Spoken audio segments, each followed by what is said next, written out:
अगर हम आज देखें कि भारत में जेलों की जो संख्या है, सबसे ज़्यादा मुसलमान और दलित लोग भरे जा चुके हैं।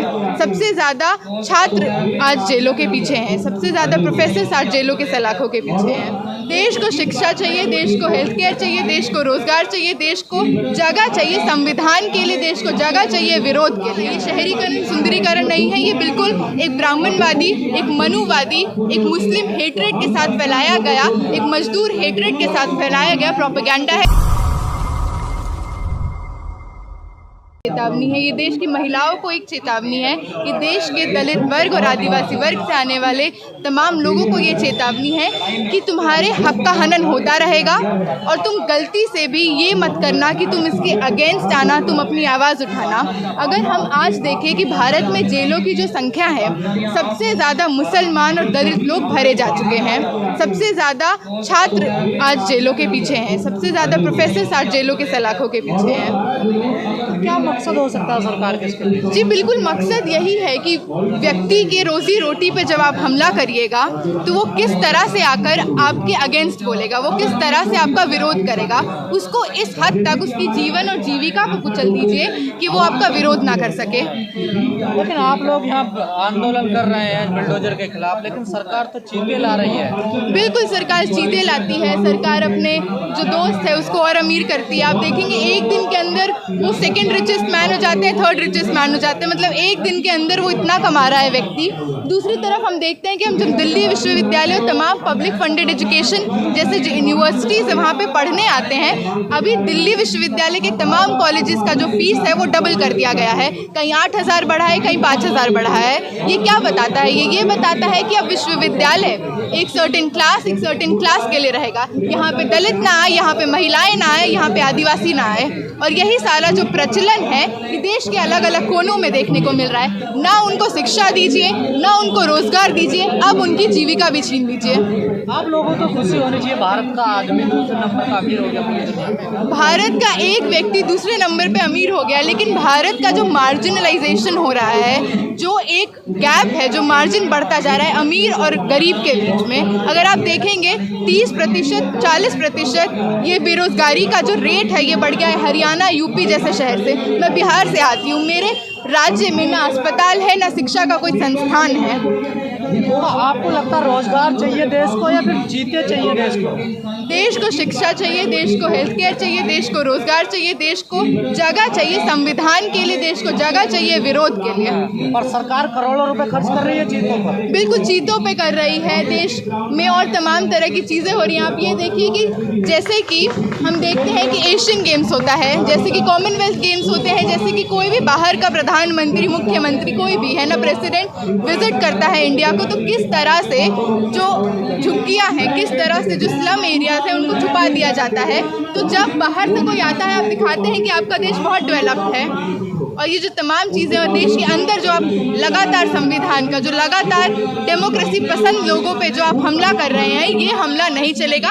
आज हम तमाम छात्र मजदूरों के साथ एकजुटता निभाते हुए ये बोलते हुए आए हैं कि ना हम मजदूर का घर तोड़ने देंगे, ना हम अपने कैंपस स्पेसेस को ख़त्म होने देंगे। आप कस्तूरबा नगर के लिए आए हैं जो झुग्गियां वहाँ पर तोड़ी जा रही है, लेकिन कहना है कि ये जमीन डीटीए की है, इन लोगों ने कब्जा किया हुआ है। जी बिल्कुल नहीं, आप अगर देखेंगे तो दिल्ली में कितने सारे इलीगल ज़मीनें हैं, है ना। आप पूरे लुटियंस दिल्ली का जो स्ट्रक्चर है वो देखिए, आप वसंत कुंज देखिए, आप इतने सारे जो पॉश एरियाज़ हैं, है ना, वो सारे इलीगल जितने कंस्ट्रक्शन है उस पे हैं। और इवन कस्तूरबा नगर में जो डेमोलिशन कर रहे हैं ये लोग, वो इसलिए कर रहे हैं ताकि पार्किंग स्पेस को बढ़ाया जाए, ताकि अमीर को रहने में, उसकी गाड़ी को पार्क होने में किसी भी तरह की उसको दिक्कत ना हो, भले ही उस प्रोसेस में एक गरीब के पास रहने के लिए घर ना हो। देश को सुंदर बना रहे हैं ना वो लोग। सुंदर बना रहे हैं, पर देश क्या गरीब का नहीं है, देश क्या एक आदिवासी, दलित, महिला, किसान का नहीं। आप यही बोल देना चाह रहे हैं ना।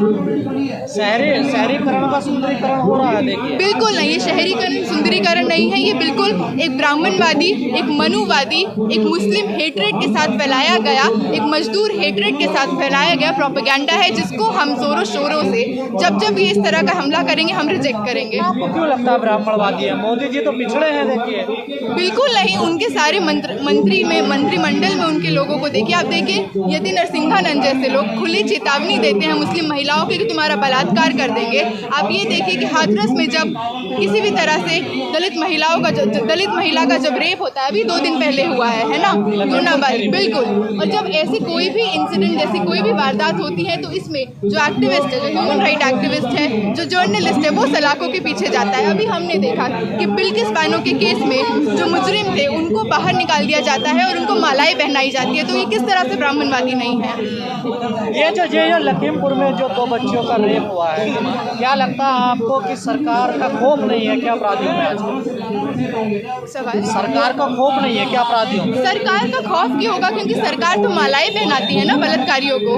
सरकार उनको सबसे ज़्यादा, जितनी ज़्यादा आप दंगे कीजिए, जितनी ज़्यादा आप मुसलमान को, दलित को जितना उत्पीड़न करिएगा, उतने आपको प्रोत्साहन दी जाएगी। मिलता है, बिल्कुल।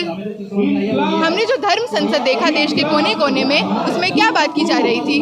उसमें यही बात की जा रही थी कि एकदम है ना, मुस्लिमों को काट दो, दलितों को मार दो। ये बात हम देख रहे हैं कि किस तरह से ये लोग एकदम खुले प्लेटफॉर्म पे बोलते हैं। सुरक्षित नहीं है, बिल्कुल नहीं है।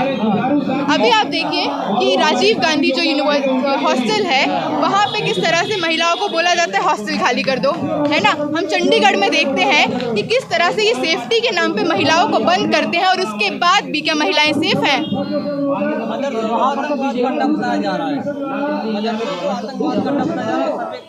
तो यही तो है मनुवादी, और यही तो है ब्राह्मणवादी नीति। यही तो हिंदुत्व का प्रोपेगेंडा फैला रहे हैं, यही तो हेत का प्रोपेगेंडा फैला रहे हैं वो लोग देश में। और प्रधानमंत्री तो महिलाओं के सम्मान की बात करते हैं, बेटियों की सुरक्षा की बात करते हैं। बेटियों की सुरक्षा की अगर बात करते हैं तो दिल्ली विश्वविद्यालय का ही उदाहरण देती हूँ। लॉकडाउन के बाद से आप देखिएगा हंसराज में वुमेन्स हॉस्टल की जो ज़मीन थी, वहाँ पे गौशाला बना दी गई। आज भी महिलाओं को आप देखिएगा अलग अलग राज्य से यहाँ पे बच्चे पढ़ने आते हैं। अकोमोडेशन एक भारी समस्या है, न रहने के लिए पीजी है, न हॉस्टल है। पिछले 10 साल में या पिछले 5 साल में कितने हॉस्टलों का निर्माण हुआ है?